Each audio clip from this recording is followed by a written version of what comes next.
Sud Radio sur les routes de l'été, Laurence Perrault. Et je vous emmène dans une vallée encore trop méconnue à mon goût des touristes. Bah oui, parce qu'en même temps, c'est pas mal qu'il n'y ait pas si tant de monde que ça.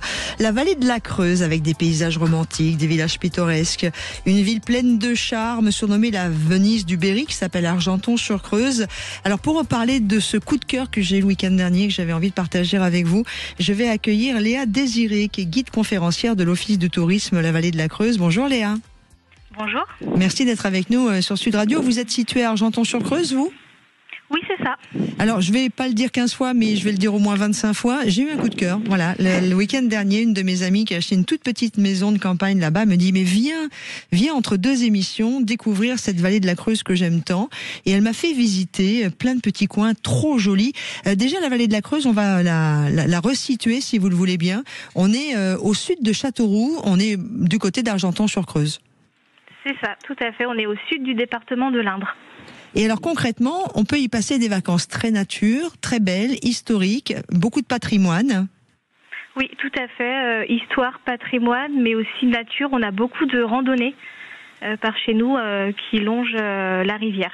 Parlez-moi un petit peu, décrivez-moi cette vallée, ces paysages, son atmosphère. Je pense que c'est indescriptible. Il faut venir pour vraiment découvrir la vallée. On a plein de paysages différents.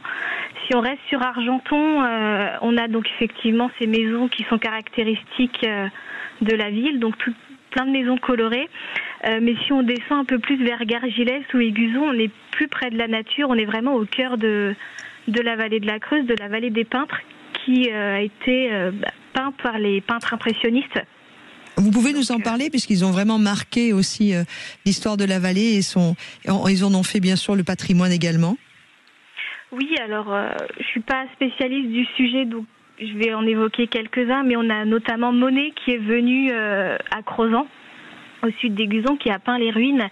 Et c'est notamment grâce à George Sand qu'ils sont venus par ici, parce qu'elle avait une maison à Gargilès, et c'est elle qui a impulsé tout ce mouvement.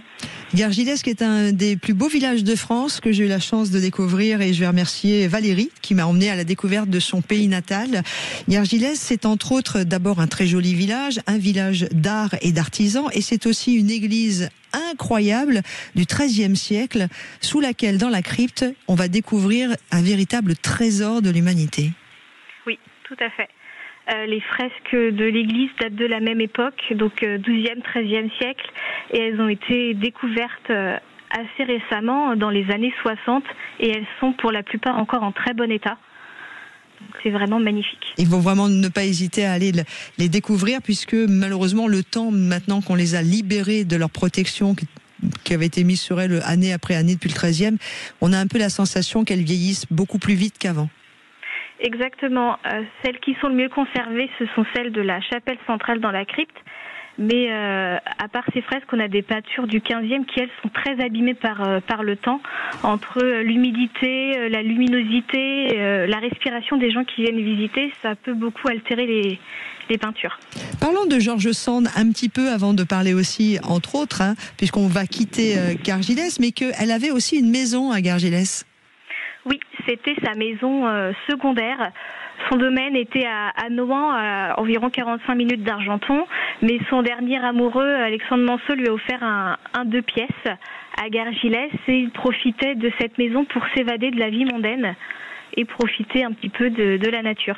Il y a aussi des potiers, ou tout du moins un potier célèbre qui a fait vivre Gargilès, la maison Baudat, non ? Oui, tout à fait. C'est Fernand Baudat qui a été maire pendant plusieurs dizaines d'années de Gargilès, qui a donné ce côté, qui a impulsé plutôt l'artisanat d'art sur Gargilès. Sa famille est toujours propriétaire d'une poterie qui est ouverte aujourd'hui. Et puis, l'un de ses fils, il me semble, et Guy Baudat, sculpteur qui est installé à proximité de Gargilès au château de Châteaubrun. Et voilà, et puis il y a même la maison Baudat, enfin l'un des oncles ou des neveux, pardon, qui est dans le village pendant l'été. Je vous invite à aller découvrir ce joli village. On va continuer à se promener sur la Creuse. D'ailleurs, on va faire une parenthèse, la rivière la Creuse, dans laquelle on peut se baigner. Oui. Ça, c'est cadeau parce que aller se baigner en 2025 dans une rivière qui est hyper nickel, l'eau est claire, c'est un vrai bonheur. On sent que les gens sont heureux d'être là. Et il y a la flamme olympique qui est passée pas très loin d'ailleurs. Oui, l'année dernière, c'était en mai 2024. Elle est passée à la plage de Montcocu. Vous avez bien entendu, Montcocu. Oui, c'est très mignon. Le nom fait sourire. Et c'est très mignon, il y a un camping, il y a une grande plage aussi, très sympa. Enfin, c'est vraiment un endroit sympa. Oui, et donc du coup, vous avez construit une passerelle particulière. C'est ça, la passerelle himalayenne qui a été inaugurée, je crois, 2 mois avant le passage de la flamme. Et donc, elle permet de relier les deux rives, celle de la plage de Montcocu à la rive de Châteaubrun qui est en face. Alors vous l'avez dit, c'est une terre de randonnée également, et la randonneuse que je suis s'est promis de revenir parce qu'on va pouvoir faire des randonnées absolument sublimes. D'ailleurs, une partie du chemin de Compostelle au départ de Vézelay passe par votre région. On va s'arrêter à ce qu'on appelle la Venise du Berry, c'est Argenton-sur-Creuse. Oui, tout à fait. La Venise du Berry donc vient des maisons à galeries qui sont sur la Creuse, sur la rivière. Ce sont plein de maisons colorées.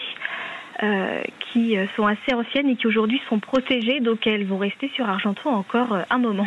Quels sont les incontournables à visiter à Argenton-sur-Creuse d'ailleurs ? Donc on a ces maisons, on a une chapelle qui surplombe la ville. Alors la chapelle est fermée en semaine mais ouverte le week-end et ça permet d'avoir un panorama impressionnant sur la ville puisqu'on est à 50 mètres au-dessus de la rivière et donc on voit toute la ville depuis ce point de vue. Il y a aussi le musée de la chemiserie ? Oui, tout à fait. Il est à côté de l'office de tourisme, justement.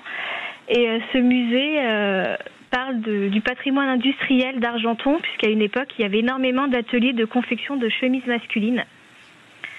Et donc, pour conserver cette histoire, ils en ont fait un musée à la demande des ouvrières et des patrons. On a évidemment beaucoup de choses à faire, des randonnées, du canoë, des visites guidées, alors partout, et sur la vallée de la Creuse. Et puis on va s'arrêter déjeuner quand même, parce qu'il y a un moment, et on va pas non plus ne pas goûter les fromages de chèvre de la région. Exactement, oui. Grande gastronomie française bien évidemment, et puis là aussi une richesse au niveau de la gastronomie sur le Berry. Alors oui, sur le Berry au sens large, on a évidemment les fromages de chèvre.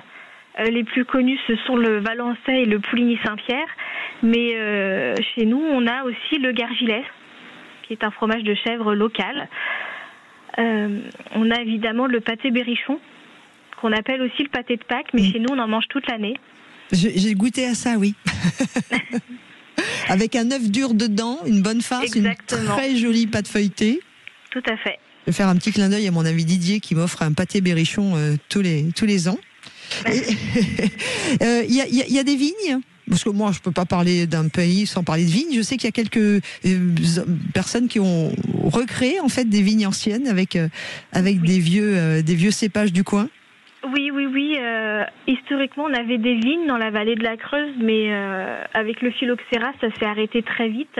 Mais du côté de Saulmont, il y a un producteur qui a refait justement des vignes et qui arrive à produire un rosé pétillant. Qui est donc disponible à la vente dans les boutiques de produits locaux sur Argenton. Voilà, que j'ai goûté aussi. J'ai goûté à tout, moi, pendant mon week-end. Mon week-end était très intense.